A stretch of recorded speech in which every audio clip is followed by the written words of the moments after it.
lance la diffusion. Voilà. Bonjour à toutes et à tous.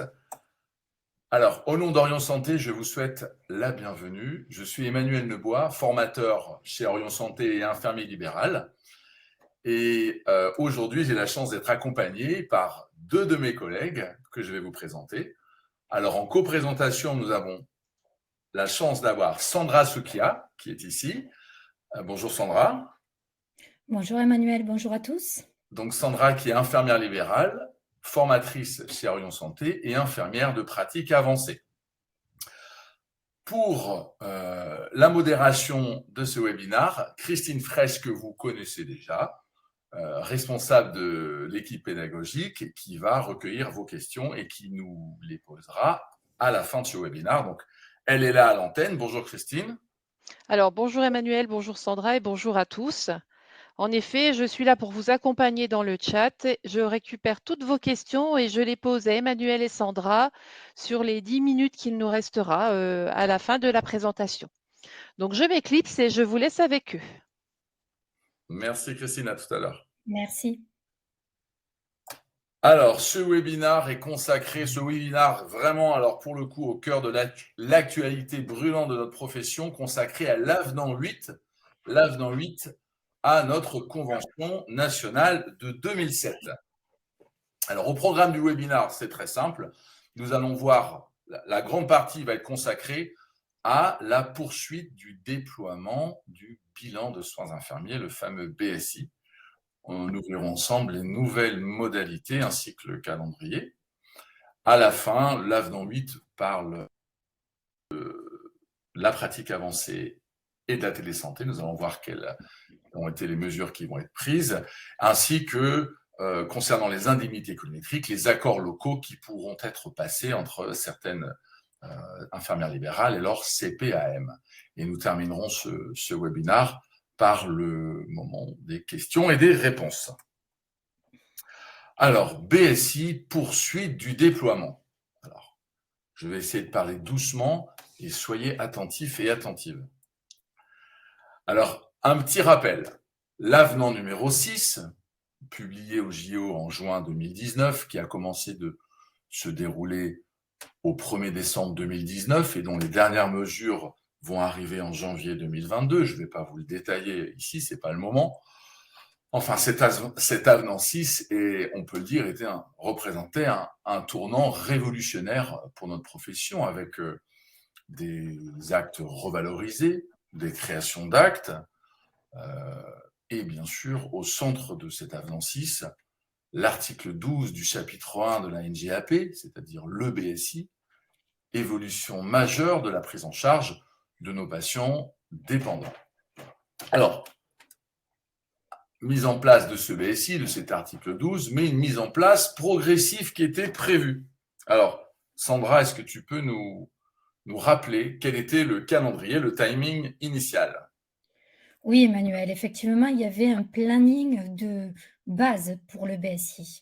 Donc, c'était la première étape, le 1er janvier 2020, celle qu'on a subie avec nos patients âgés de plus de 90 ans et plus, qui devait être par la suite faite par la deuxième étape au 1er janvier 2021 avec nos patients âgés de 85 ans et plus.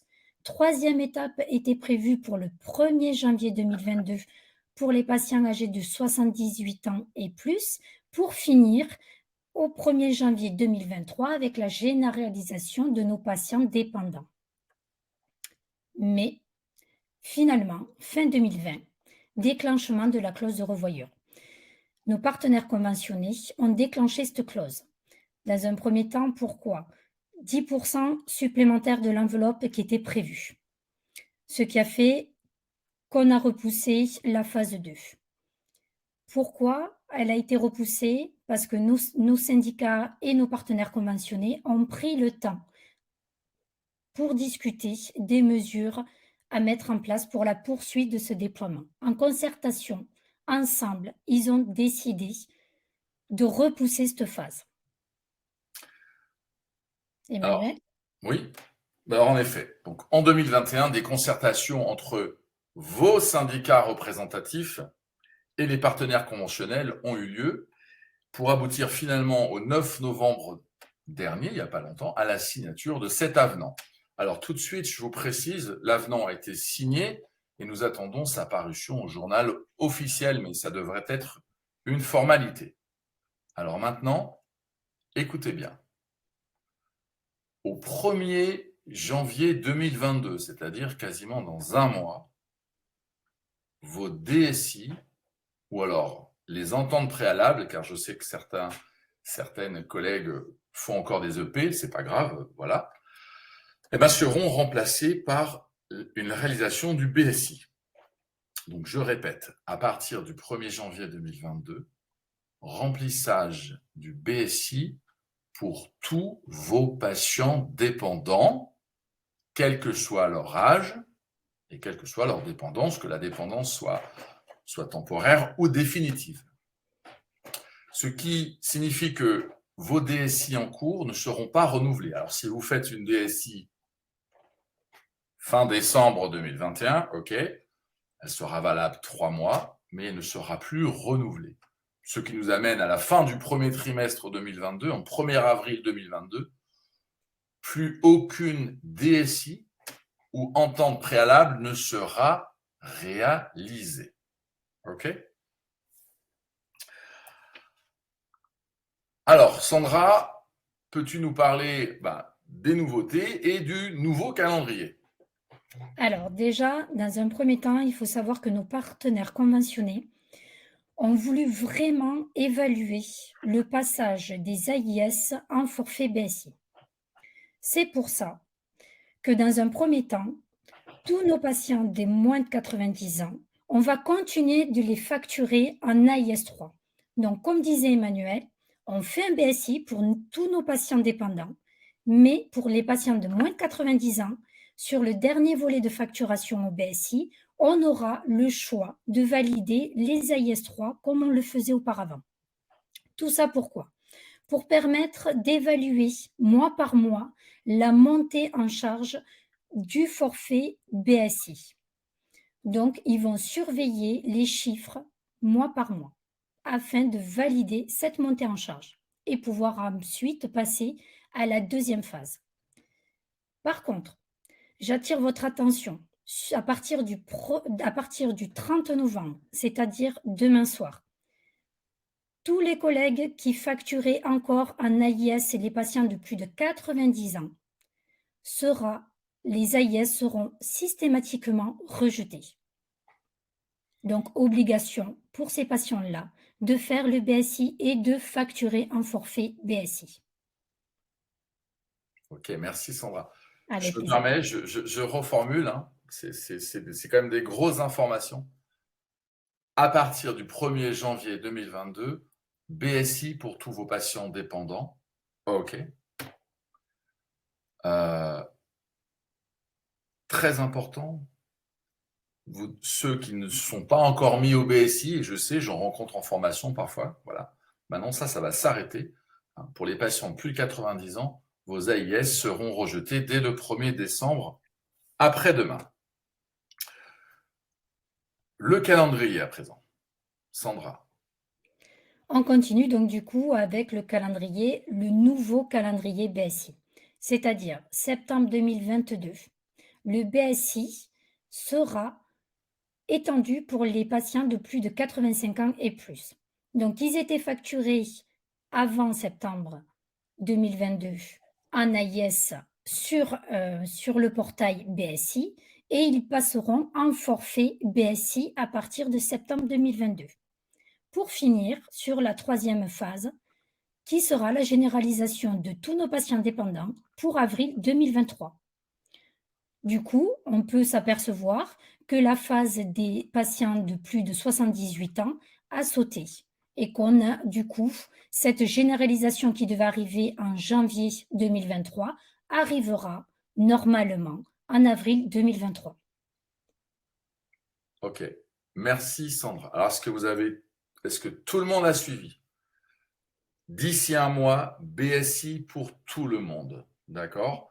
Mais jusqu'à septembre 2022, vraisemblablement le 1er septembre, pour vos patients âgés de moins de 90 ans, vous aurez provisoirement dans l'onglet BSI, à la fin, vous aurez l'algorithme vous aura calculé votre forfait, mais vous cocherez les AIS. En septembre, pour les patients de 85 ans, c'est-à-dire 50% des patientèles des IDEL en France, on passera en facturation au forfait. Et normalement, si la montée en charge est validée, etc., en avril 2023, tarification des soins en forfait à l'ensemble de tous nos patients dépendants. Rapidement, je vous rappelle les modalités de réalisation d'un BSI. Vos BSI s'effectueront toujours sur le portail unique d'Amélie Pro. La facturation d'un BSI initial est toujours à DI 2.5, 25 € pour la facturation d'un BSI initial. La facturation d'un BSI intermédiaire ou d'un BSI de renouvellement annuel à DI 1.2, 12 €. Je vous rappelle que vous pouvez facturer par an que 2 BSI intermédiaires. Vous pouvez faire un 3e ou 4e intermédiaire si vous le souhaitez, mais vous ne facturez que 2 BSI intermédiaires. La clôture automatique, actuellement, nous avons donc la clôture automatique en absence d'avis du médecin dans le délai de 5 jours de réalisation de votre BSI. Et je vous rappelle que votre BSI est valable une année. Et l'ordonnance de départ suffit. Pas besoin d'ordonnance du médecin. C'est bien écrit dans l'article 12 de la NGAP. Vous pouvez le relire. En dérogation à l'article 5 des dispositions générales de la NGAP, l'ordonnance initiale suffit à réaliser un BSI intermédiaire. La fin de la DSI dans un mois signifie quand même que vous allez nettement vous dégager du temps, fini les renouvellements tous les 3 mois, aller chercher les ordonnances, les DSI, les faire re-signer, etc. Rapidement, les forfaits restent inchangés. Forfait prise en charge légère BSA 13 €, le BSB prise en charge intermédiaire forfait 18,20, forfait journalier, et le dernier forfait, le BSC prise en charge lourde à 28,70 €. Pour les déplacements dans le cadre de la dépendance, les choses restent les mêmes, de 1 à 4 passages, soit 4 IFI, indemnité de forfaitaire infirmier, par jour. Rapidement, un mot sur l'algorithme, puisque l'avenant 8 nous parle de cet algorithme et nous parle des modifications. Alors, c'est un peu complexe, mais en quelques mots, je vous rappelle que dans l'outil BSI, votre forfait journalier sera déterminé par vos interventions réalisées en propre que vous allez cocher dans l'outil BSI. Intervention réalisée en propre, c'est une notion importante à comprendre. Vous pouvez, par exemple, avoir un patient très dépendant pour les soins d'hygiène, par exemple, à capacité d'effectuer ses soins d'hygiène, mais les soins d'hygiène ne sont pas effectués par vous, par une auxiliaire de vie, par exemple. Dans ce cas-là, vous ne cochez pas réalisation des soins d'hygiène, mais surveillance de l'état cutané, par exemple. Ça c'est très, très important. Cet algorithme évolue également en fonction de l'âge du patient, ce qui est logique. Alors, pour son calcul, là, on rentre dans quelque chose d'assez complexe, très complexe même. Nous avons 43 interventions infirmières différentes, elles-mêmes classées en 4 groupes, par ordre croissant en charge de soins infirmiers, de 1 à 4. Alors, ça peut donner des combinaisons avec H, 4, hygiène, E, 2, élimination, M3, mobilité. Si vous voulez tout connaître sur l'algorithme, vous pouvez retrouver ça dans l'avenant 8. Vous pouvez le télécharger. Je vous l'invite d'ailleurs à le télécharger. C'est une vingtaine de feuilles, ça se lit très très bien. Sur le portail Amélie, vous pourrez télécharger l'avenant 8 et tout savoir sur cet algorithme. Voilà. Voilà pour ce qui est du BSI dans l'avenant 8. À présent, on va parler brièvement, je vais donner la parole à ma collègue infirmière en pratique avancée, Sandra, qui va nous parler justement de pratique avancée et télésanté dans l'avenant 8. Donc, 2 petits mots par rapport à cet avenant 8 qui parle pour nous, donc du coup, pour la pratique avancée. Donc, ce qu'il faut savoir par rapport à la pratique avancée, c'est que l'avenant 7, qui est sorti au JO du 3 janvier 2020, a parlé des infirmières en pratique avancée et notamment des forfaits qui sont attribués pour la pratique avancée. Sauf que ces forfaits-là, donc il y a un forfait initial, il y a des forfaits de suivi. Le forfait de suivi, c'est 1 par trimestre. Donc ça fait en tout par patient qu'on prendrait en charge 4 forfaits par année. Donc économiquement, la viabilité économique pour l'infirmière en pratique avancée est encore, allez, on va dire, encore avec des points d'interrogation. Et c'est pour ça que dans l'avenant 8, les partenaires conventionnés s'engagent pour examiner justement cette viabilité économique et savoir si le nombre de forfaits suffira pour que l'infirmière en pratique avancée puisse exercer correctement. Donc, on verra ce que nous apporte l'avenant 8. Et ensuite, ils vont aussi travailler sur les actes de téléconsultation que les infirmiers vont pouvoir réaliser et surtout la condition de réalisation de cette téléconsultation. Suite à ces travaux-là, on en saura un peu plus par rapport à la téléconsultation. Je vais laisser la parole maintenant à Emmanuel pour les ICA. Bon, alors pour terminer, oui, concernant la facturation des ICA, j'ai pas grand-chose à vous dire. Dans le programme, finalement, je vous ai tout dit. Là, cet avenant 8 prévoit la possibilité de signature d'accords locaux sur la modalité des ICA. Je ne reviens pas en détail là-dessus pour ce que sont les ICA et leur plafonnement à partir de 300 km, puis 400 km, etc. Voilà, bon, possibilité de passer des accords locaux pour des régions concernées au cas par cas, notamment des régions surdotées. Alors, on va arriver au temps des questions, mais je voudrais terminer quand même, je vais revenir sur ce qu'on a dit sur le BSI.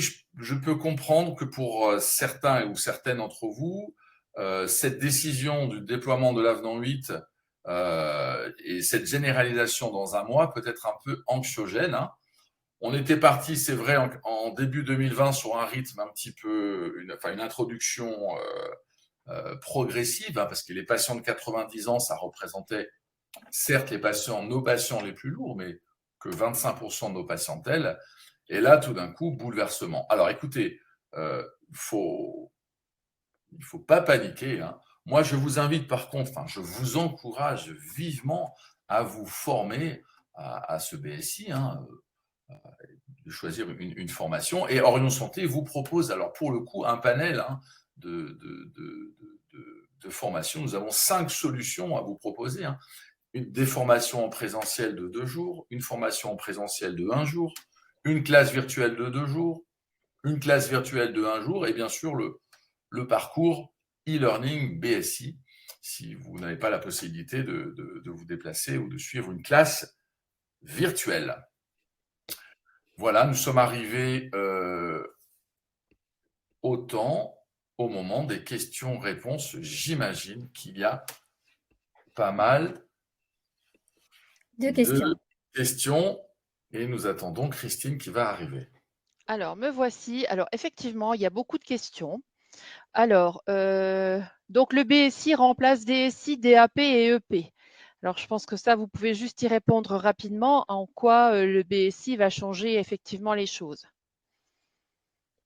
Oui, oui, le BSI pour la dépendance, c'est-à-dire vos patients pour lesquels vous travaillez avec les AIS-3 ou une surveillance hebdomadaire clinique par exemple, AIS-4, vous arrêtez de faire de DSI ou des ententes préalables, vous passez sur l'outil BSI. Et si ce patient-là a moins de 90 ans, et jusqu'en septembre 2022, à la fin de votre BSI, vous allez faire votre BSI, l'algorithme vous aura calculé votre forfait et il y aura une colonne, vous allez mettre les AIS que vous allez mettre, un AIS le matin, un le soir par exemple, je ne sais pas. Voilà. Mais oui, plus de DSI, d'entente préalable à faire pour la dépendance. D'accord ? Donc, du coup, si je peux rebondir sur ça, Emmanuel, ça voudra dire plus de DSI tous les 3 mois, plus d'entente préalable non plus, et ce sera un BSI pour l'année avec des BSI intermédiaires si besoin. Et la demande d'accord préalable persiste pour tous les Oui, soins qui le nécessitent dans la nomenclature et en particulier l'administration et surveillance des traitements pour les patients ayant des troubles psy là, il y ou a un troubles Et premier, troubles cognitifs. cognitifs, oui, au-delà du premier mois. Ouais, exactement. C'est tout ça. à fait. Alors, qu'en est-il de l'AIS4 ou de la séance de surveillance hebdomadaire ou j'ai vu beaucoup aussi du pilulier une fois par semaine? Ah, le Il ne pilier. faut pas dire ça. Alors, tu veux répondre, Sandra, ou je peux répondre comme tu veux? Non, je vais te laisser répondre parce que j'ai un petit doute sur ça. Donc, vas-y, je te laisse, Emmanuel. Comme j'aime à le dire dans mes nombreuses interventions en présentiel, que ce soit en NGAP ou en formation BSI, l'article 11 de la NGAP, du chapitre 1 du titre 16, sur la dépendance, notamment les AIS 3 et les AIS 4, qui ne sont pas tout à fait la même chose, sont en soins palliatifs et sont tous amenés à disparaître. C'est-à-dire qu'un jour, à terme, votre séance de surveillance infirmière hebdomadaire pourra se faire, évidemment. Ça sera un BSI, vraisemblablement un BSA, et il faudra utiliser l'outil BSI pour le faire. Je rajoute qu'on aura même la possibilité de faire ce qu'on ne pouvait pas faire avant, c'est-à-dire on peut imaginer de devoir voir un patient et le surveiller pour X raisons. Il n'y a pas que le pilulier, c'est une séance de surveillance infirmière, par exemple 2 fois par semaine. L'AIS4, c'était une séance hebdomadaire, voilà, de 30 minutes en plus. Voilà.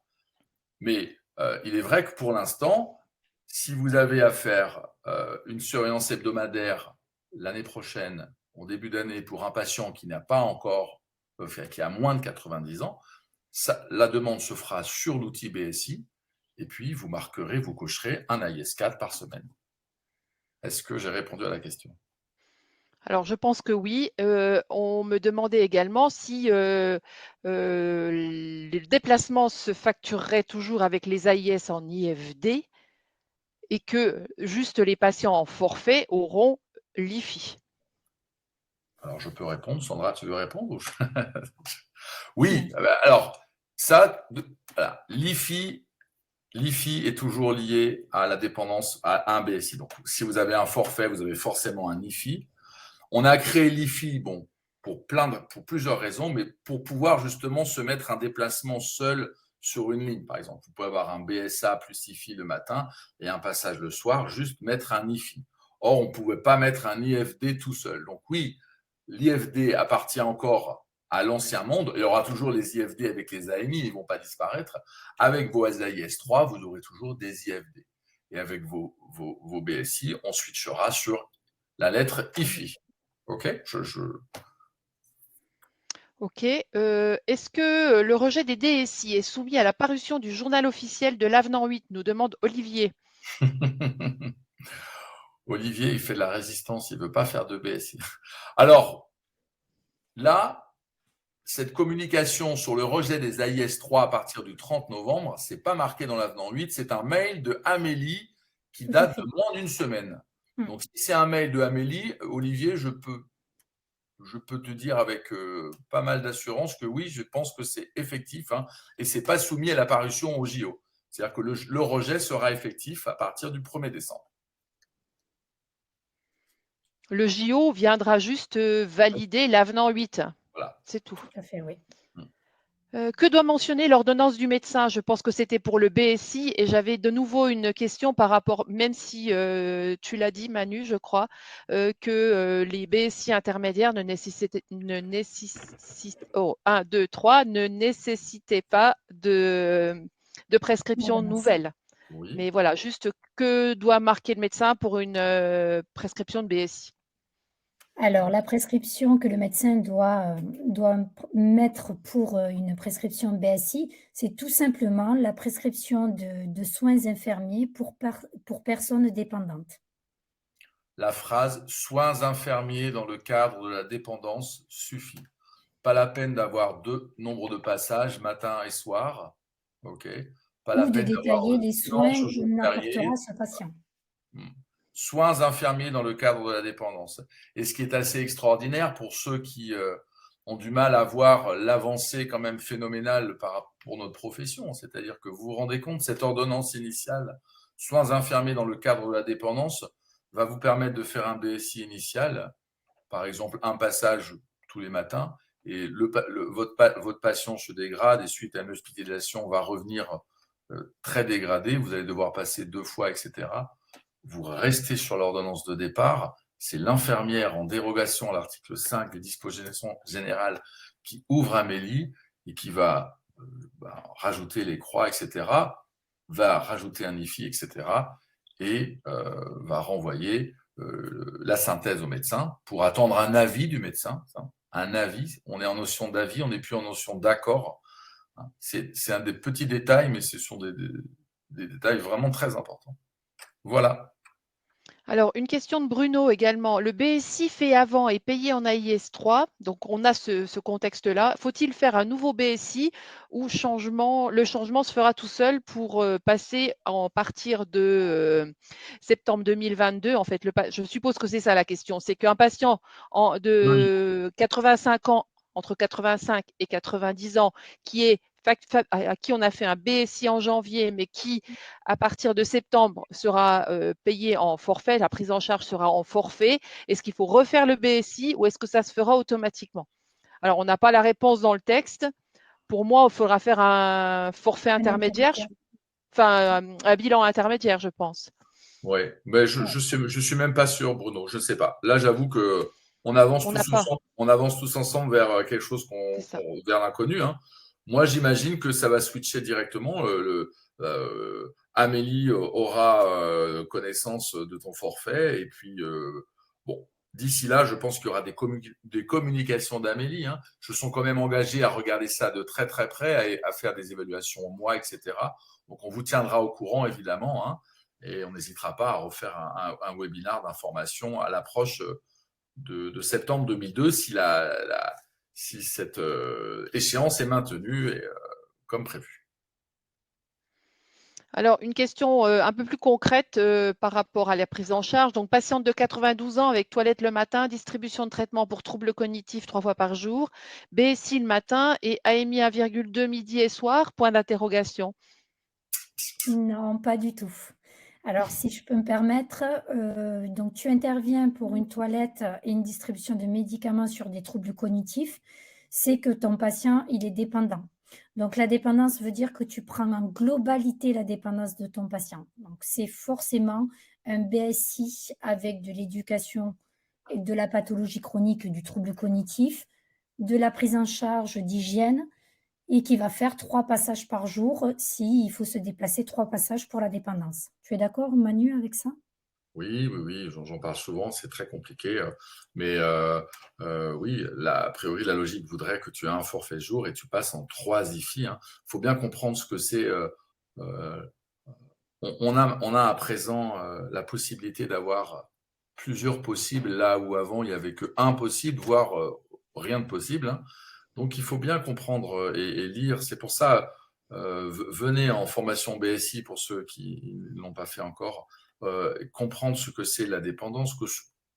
On parle évidemment beaucoup de quelque chose qui est très à la mode, et la iatrogénie médicamenteuse. Qu'est-ce que suivre un patient? Qu'est-ce que suivre lui administrer les traitements? C'est une chose. La surveillance, on est au cœur du BSI là.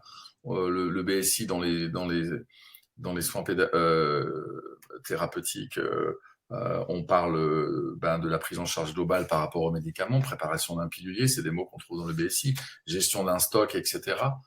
Voilà. Donc, oui, dans la logique voudrait que pour un patient psychiatre ayant des troubles psychiatriques ou des maladies neurogénératives avec de la dépendance en plus, on soit dans une prise en charge globale.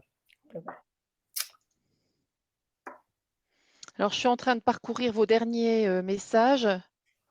Alors, il y en a beaucoup pour lesquels on a répondu. Alors,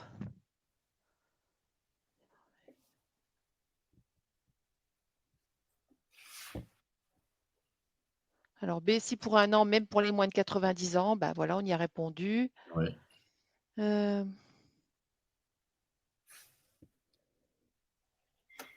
L'IDE titulaire ne fait pas de DSI ni BSI. Ah oui, je suis infirmière remplaçante. L'infirmière titulaire ne fait pas de DSI ni BSI.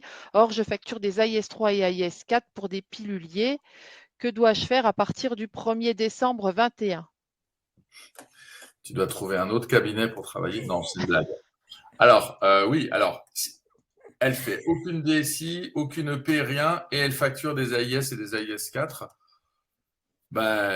Cette infirmière n'est pas du tout de la convention et il faut absolument communiquer avec elle et il faut lui montrer ce webinaire de toute urgence. On arrive à la fin, on arrive à 30 minutes. Oui, il reste encore des questions, mais évidemment, on ne pourra pas répondre à tout le monde. Comme l'a dit Emmanuel tout à l'heure, on vous invite vivement à aller vous former sur le BSI et vous aurez beaucoup plus de temps pour poser toutes vos questions. Donc, vraiment désolé de ne pouvoir relayer tout ce que vous avez dit. J'ai essayé d'en prendre un maximum. Je peux terminer juste un mot. N'hésitez pas, allez sur Amélie. Amélie communique beaucoup. Vous trouverez l'avenant 8 et les explications sur le déploiement, cette phase numéro 2, sont vraiment pertinentes et claires. Donc, n'hésitez pas à aller voir sur Amélie. Bien. On prend plus de questions, Christine, c'est fini? Ouais. Il y en a encore beaucoup, mais qu'est-ce que je... Allez, une petite dernière. Oui, il y avait une question de, on a 2 BSI, enfin 2 forfaits dans la journée, donc non. Faut bien être clair que le forfait est journalier. Oui. Et puis beaucoup de questions par rapport à l'AIS 4, mais pour lesquelles on a déjà répondu en fait. Par rapport aux rétrocessions aussi, une infirmière vient le matin, une autre infirmière du cabinet est là le soir. Comment ça se passe? Effectivement, c'est une rétrocession au prorata du temps passé, on va dire, ou de la prise en charge faite. C'est pas simple, cette histoire. C'est comme un accord entre elles. Vous allez sur Amélie, justement, il y a la procédure rétrocession d'honoraires dans le cadre des forfaits. Vous faites ce que vous voulez, vous partagez moitié-moitié, 2 tiers, 1 tiers, 1 cinquième, 4 cinquièmes. Voilà. J'avoue, c'est pas commode, mais on va pas débattre des heures là-dessus. C'est comme ça et on peut pas le changer. Voilà, allez. Et juste une question on peut avoir un replay de cette formation. Oui, si vous y étiez inscrit, vous avez accès au replay de toute façon. Voilà, pour ceux qui ont raté le début, par exemple, ou qui ont eu des problèmes de connexion en cours de webinar. Merci en tout cas de l'avoir suivi. Je vous rappelle le prochain webinaire à suivre sur la iatrogénie médicamenteuse. On est aussi au cœur de l'actualité puisqu'on vous parlera de la modification de l'article 10 justement du chapitre 1 de la NGAP avec des actes qui vont arriver, dernière mesure de l'avenant 6.